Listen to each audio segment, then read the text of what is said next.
আমার নাম কৃষ্ণা। কৃষ্ণা? শুধু কৃষ্ণা, আমার এটাই পরিচয়।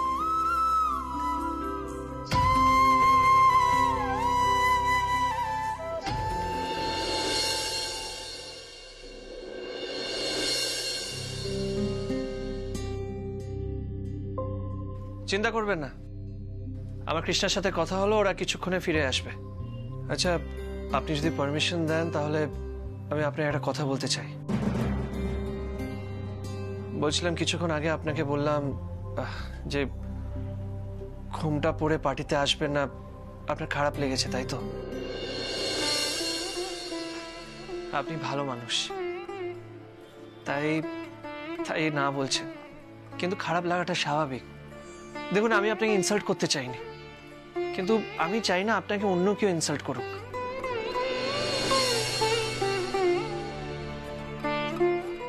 তাই আগে থেকে সতর্ক করছি।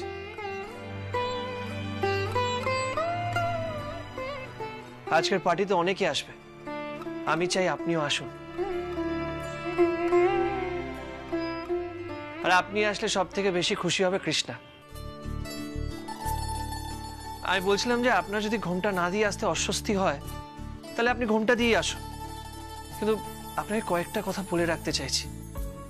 আসলে আপনি তো এরকম পার্টিতে আগে কখনো আসেননি, তাই জানেন না যে এখানে মানুষ কিভাবে রিয়্যাক্ট করে।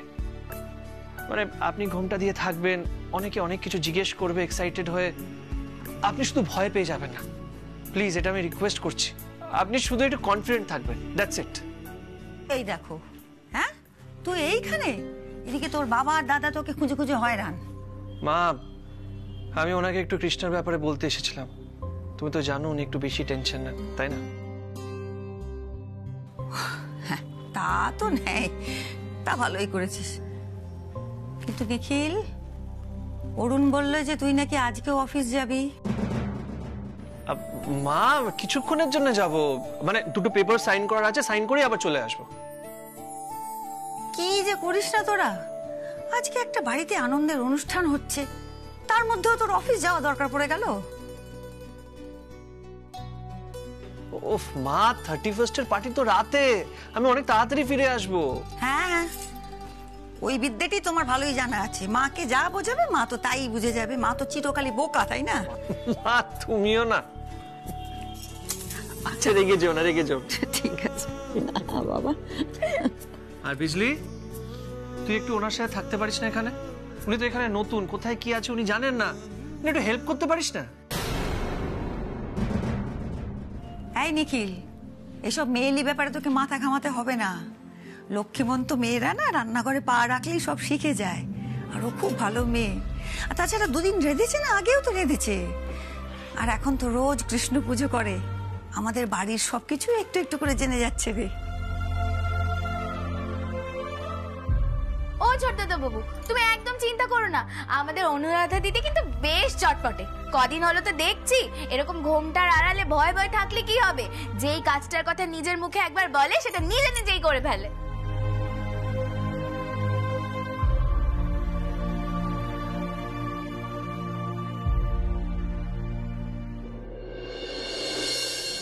আচ্ছা বাবা, ঠিক আছে ঠিক আছে, তাও তুই আশেপাশেই থাকিস, ওনার কিছু দরকার হলে হেল্প করে দিস, ঠিক আছে? আচ্ছা। বলছিলাম আপনার যদি কোনো হেল্প লাগে আপনি কিন্তু বিজলিকে বলতে পারেন।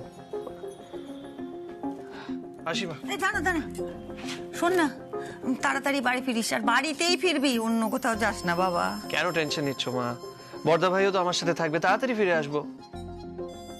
ব্যাস হয়ে গেল, বর্দা ভাইও যাচ্ছে তোমার সঙ্গে, তার মানে দুজনে মিলে সন্ধে পর্যন্ত আর তোমাদের টিকেই পাওয়া যাবে না। আসলে এরকম করিস কেন বলতো তোরা? আজকে একটা আনন্দের অনুষ্ঠান, তার মধ্যে আমার একটা ছেলেও যদি বাড়িতে না থাকি ভালো লাগে বলতো?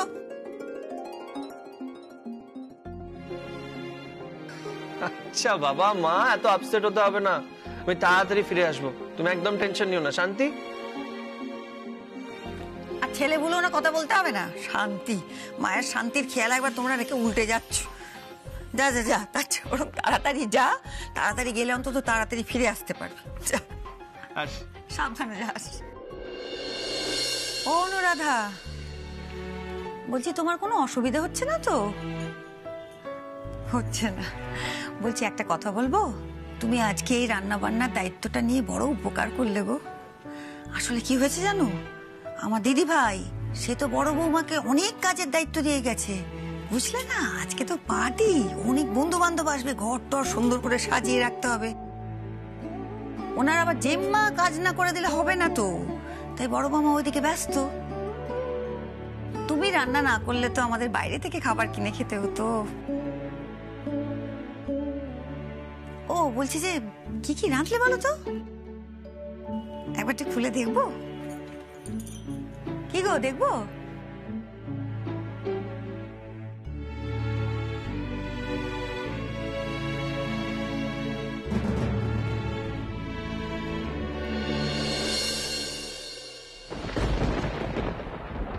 একটু সাবধানে চলাফেরা করবেন, শহরের রাস্তাঘাট তো সেফ নয়, দেখতেই পেলেন। তাতে কি হয়েছে? ওনারা যদি অসভ্যতা না করতেন তাহলে তো আপনি হিরোর মতন আমাদের সামনে এসে বাঁচাতে পারতেন না, আর ঘটনাটা না ঘটলে তো আপনার সাথে আলাপও হতো না। রাইট, এই বাজে ঘটনার একটাই ভালো দিক তাহলে বলতে হবে, কিন্তু পুরো ক্রেডিটটা শুধু আমায় দেওয়া ঠিক নয়। আপনার এই বোনেরও তো সাহস কম নয়, উনি না থাকলে হয়তো ছেলেগুলোর কাছে আমি মার খেয়ে যেতাম।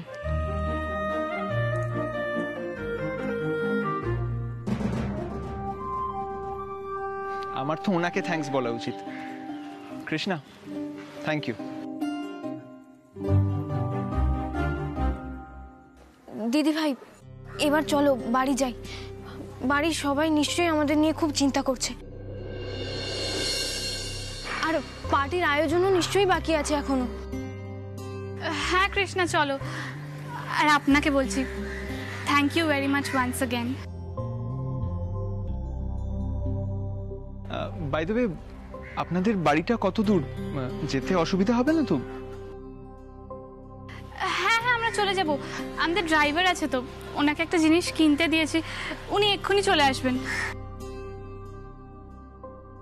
আমাদের বাড়ি আলিপুরে। আপনি সুস্বাদু মশলার নাম শুনেছেন? না, অ্যাকচুয়ালি আমি অনেক বছর কলকাতার বাইরে, ইনফ্যাক্ট দেশের বাইরে, তো এখানে থাকতেও মশলা কোম্পানির নাম ঠিক ফলো করা হয়নি, সরি। আমার দাদান বসন্ত চৌধুরী, উনি এই কোম্পানিটা তৈরি করেছিলেন। আপনি আলিপুরে কাউকে গিয়ে জিজ্ঞেস করবেন চৌধুরী ভিলাটা কোথায়, আপনাকে দেখিয়ে দেবে। ওকে, তো আজকে আপনাদের নিউ ইয়ার্স পার্টি কোথায়? আমাদের বাড়িতে, মানে চৌধুরী ভিলাতে। আপনিও আসুন না, আপনি এলে আমাদের খুব ভালো লাগবে। কান্ট রিয়েলি প্রমিস, মানে আমি তো এক্ষুনি ফিরলাম, বুঝতেই পারছেন। আমার মাও একটু অসুস্থ, তার সাথে কিছু টাইম স্পেন্ড করতে হবে। আমার কাকিমা আছে, আমার বোন আছে, তবে টাইম পেলে আমি নিশ্চয়ই যাব। হ্যাঁ সে তো ঠিকই। ইফ ইউ ডোন্ট মাইন্ড, আপনার ফোন নাম্বারটা পাওয়া যেত? যদি ফোন নাম্বারটা পেয়ে যেতাম তাহলে আমাদের বাড়ির অ্যাড্রেসটা পাঠিয়ে দিতাম, আপনি চলে আসতেন।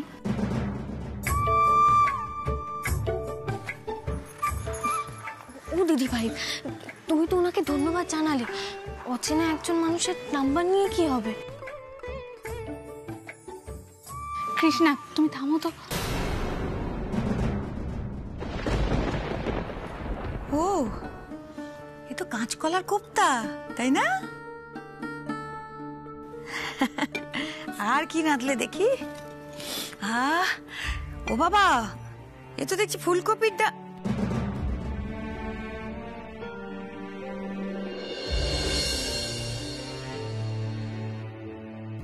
ফুলকপির ডাল না, এ বাড়ির কর্তার খুব প্রিয় পদ। হ্যাঁ, খুব পছন্দ করে গো। ও বাবা, এ তো ডালও আছে দেখছি। ডালে কি ফোড়ন দিয়েছো? কি সুন্দর গন্ধ, কাঁচা লঙ্কা আর 5 ফোড়ন, তাই তো? মা, রান্নাগুলোর গন্ধ কেমন চেনা চেনা লাগছে না? মনে হচ্ছে না যেন আমার...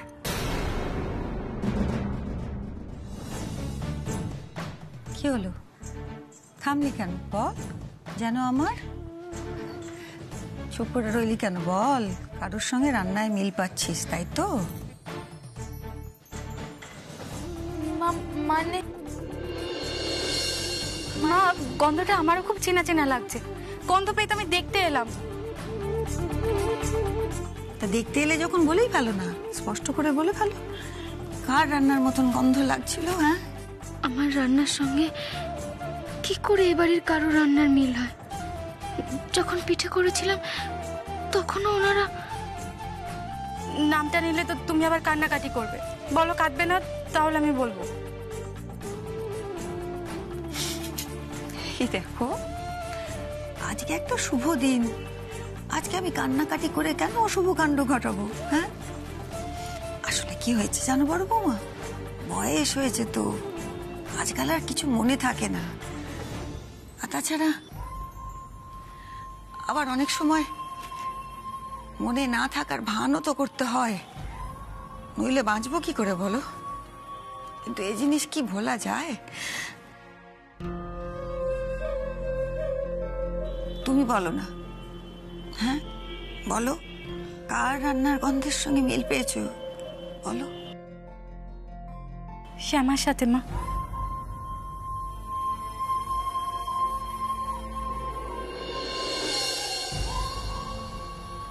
মানে কৃষ্ণার বাবুজির স্ত্রী? পিঠেতেও মিল ছিল, আবার রান্নাতেও মিল। মনে আছে মা, শ্যামা যখন শুধু ডাল রান্না করতো তাতে এই জায়গাটা কেমন গন্ধে ভরে থাকতো? বড় বৌমা সবই মনে আছে, ওই যে বললাম না মাঝে মাঝে ভুলে থাকি, সেসব কি ভোলা যায়? অনুরাধা, শুনলে অনুরাধা, আমার বড় বৌমা কি বললো? বললো যে তোমার রান্না থেকে এমন গন্ধ বেরিয়েছে, ঠিক যেন আমার ছোট বৌমার রান্না থেকে যেমন গন্ধ বেরোতো।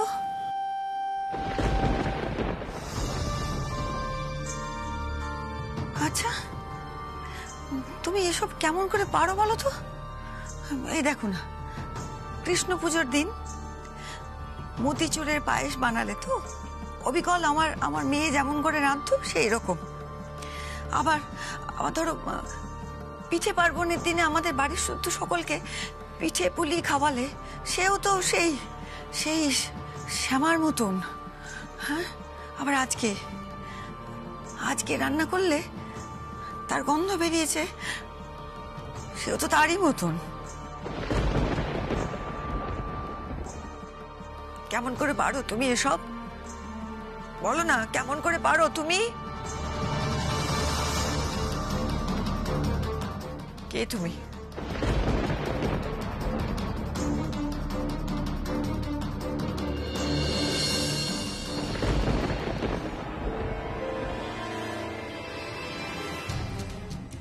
কে তুমি? কে তুমি বলো?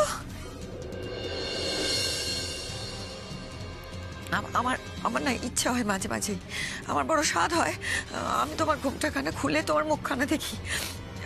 আমি আজকে আমি দেখবো তোমার মুখখানা, আমি কই দেখি।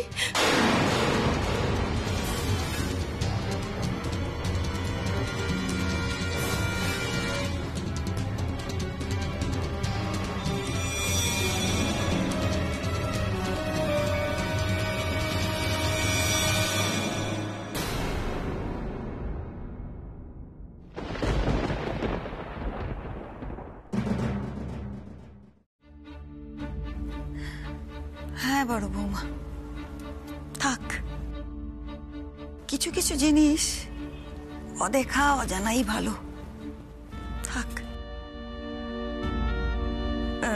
যাকে রান্না বান্না সারা হোক। এই বাচ্চা দুটোর তো আবার মতির ঠিক নেই, এই বললো বিকেলবেলা যাবে কেক কিনতে, আবার এক্ষুনি হুড়মুড় করে চলে গেল। দেখো সারা জায়গায় ঘুরে ঘুরে আসবে, বলবে খিদে পেয়েছে, এসেই খেতে চাইবে। আবার সন্ধেবেলায় তো আবার সাজগোজের ঘটা আছে কিনা, পার্টি বলে কথা, বন্ধু বান্ধব আসবে, খেতে দিতে হবে তো বড় বৌমা। ওদের খাবার তৈরি হতে তো সময় লাগবে গো। হ্যাঁ অনুরাধা, হয়ে গেছে।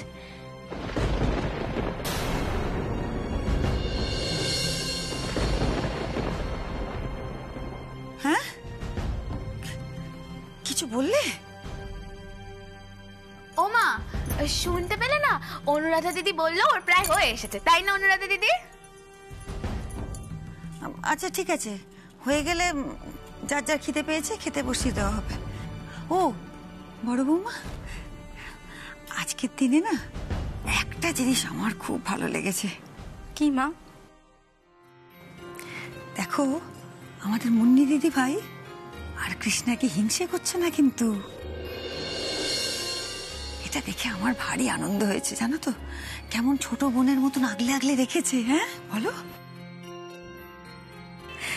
মা, মুন্নি আসলে নিখিলকে নিয়ে বড্ড পজেসিভ, তাই কৃষ্ণার সাথে ভেবেছিল ওর আদরটা বোধহয় ভাগ হয়ে যাবে। ছেলে মানুষ না। ঠিক বলেছ, এই না হলে ছেলে মানুষ। আচ্ছা তুমি বলো, ভালোবাসা কি কেড়ে নেওয়া যায়? যার ভালোবাসা তারই থাকে। যাকে ও যে শেষমেশ বুঝতে পেরেছে এটাই অনেক, তাই না? হ্যাঁ মা। ও তোমার কাজ হলো? হ্যাঁ মা, মুন্নির ঘরটা তো গুছিয়ে দিয়েছি, কিন্তু মেয়ে ফিরুক, তারপর আবার যদি কোনো বায়না থাকে। বাবা, সে বায়নার কি আর শেষ আছে? আচ্ছা আমি এবার যাই কেমন? হ্যাঁ, আর তোমরা একটু দেখে শুনে নিও অনুরাধার যদি কিছু লাগে থাকে। হ্যাঁ, কোনো অসুবিধা হচ্ছে কিনা। আমি এলাম।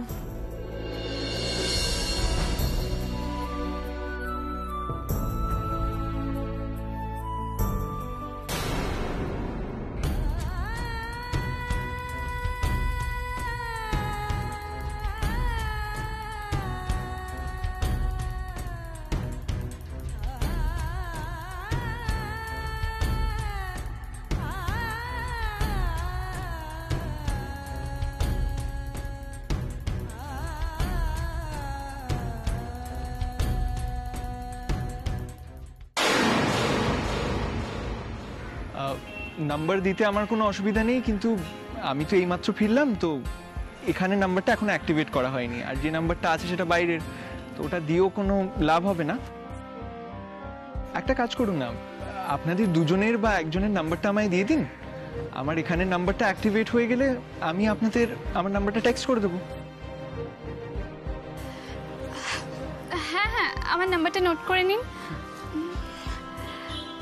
98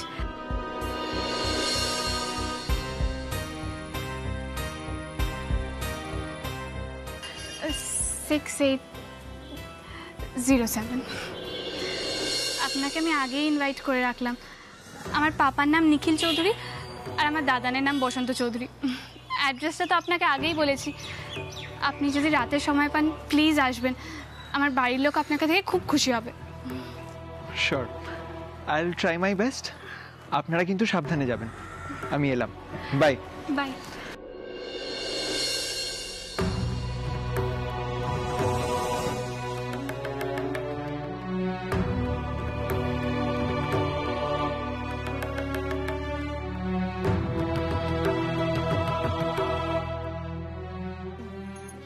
দিদি ভাই, তোমাকে একটা কথা বলবো। বলো। অজানা অচেনা একজন লোককে তুমি দুম করে পার্টিতে আসতে বলে দিলে, এটা কি ঠিক করলে দিদি ভাই? না মানে উনি আমাদের সাহায্য করেছেন, তার জন্য তুমি তো ওনাকে ধন্যবাদও জানিয়েছো। তারপর আবার উফ, তুমি চুপ করো তো। ও যা স্ট্যান্ডার্ডের ছেলে, ওর জন্য এইটুকুনি করাই যায়। তুমি ওসব বুঝবে না, বাদ দাও। বিদেশ থেকে পড়াশোনা করে এসেছে, আমি তো এইরকমই একটা ফ্রেন্ড ডিজার্ভ করি, তাই না?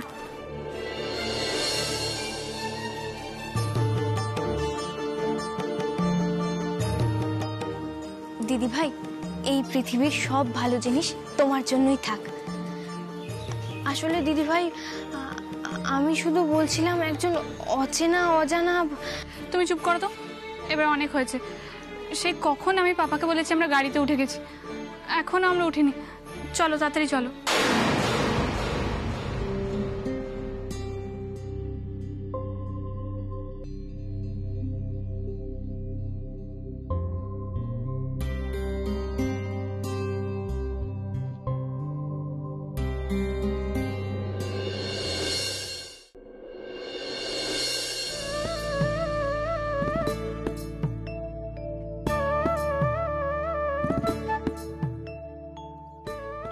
কৃষ্ণা শোনো। হ্যাঁ দিদি ভাই বলো। আমি বলছি, বাইরে যে ঘটনা ঘটলো ওটা কিন্তু বাড়ির কাউকে বলার দরকার নেই। ও মা, সে কি গো দিদি ভাই, এত বড় ঘটনাটা? আমি বলছি তো, বলার দরকার নেই। রাস্তায় যে আমাদের গুন্ডার সাথে ঝামেলা হলো, তুমি আবার তাদেরকে মারলে, এইসব কিন্তু বলতে যেও না, চাপ হয়ে যাবে।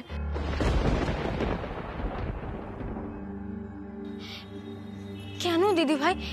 এই যে এত বড় বিপদটা আমাদের হয়েছিল, সেটা তো গুরুজনদের বলা উচিত। আমরা এত বড় বিপদ থেকে রক্ষা পেলাম, সেটা আমরা বলবো না? আরে বাবা, বলার কোনো দরকারই নেই। তোমার হয়তো বাড়ি থেকে না বেরোলেও চলে, কিন্তু আমার তো বাড়ি থেকে বেরোতেই হবে কৃষ্ণা। এই কথাটা একবার পাপার কানে গেলে আমার বাড়ি থেকে বেরোনো, আড্ডা মারতে যাওয়া, বন্ধুদের সাথে পার্টি করা সব বন্ধ হয়ে যাবে। তুমি এটা কাউকে বলো না কৃষ্ণা। এই যে দেখো, আমরা সামান্য একটা কেক আনতে গেলাম, সেটা নিয়েই বাড়ির লোকের কত প্রশ্ন। প্লিজ কৃষ্ণা, এটা তুমি কাউকে বলো না, প্লিজ প্লিজ প্লিজ কৃষ্ণা। আচ্ছা দিদি ভাই, আমরা কিছু বলবো না, কিন্তু বাবুজি যদি অন্য কোনোভাবে জানতে পারে তাহলে তো আমার... আরে পাপার কোথা থেকে জানতে পারবে? ওখানে তো আমাদের পরিচিত কেউ ছিল না যে পাপাকে বলে দেবে।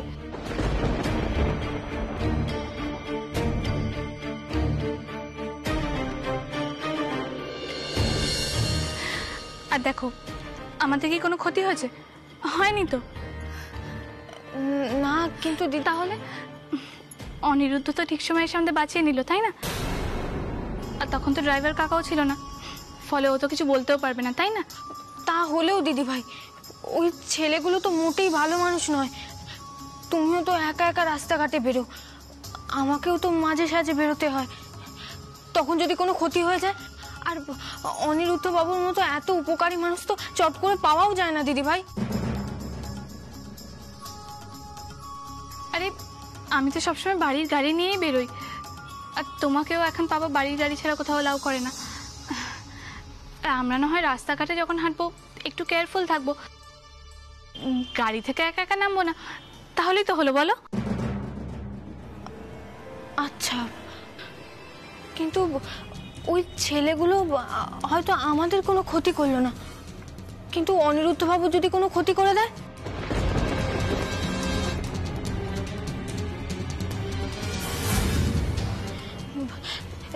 তার চেয়ে দিদি ভাই, আমি বলি কি, শোনো না, আমরা বাবুজিকে গিয়ে সবটা বলে দিই যে আমাদের বিপদ হয়েছিল, অনিরুদ্ধ বাবু এসে আমাদের বাঁচিয়েছেন। চলো না। খবরদার না,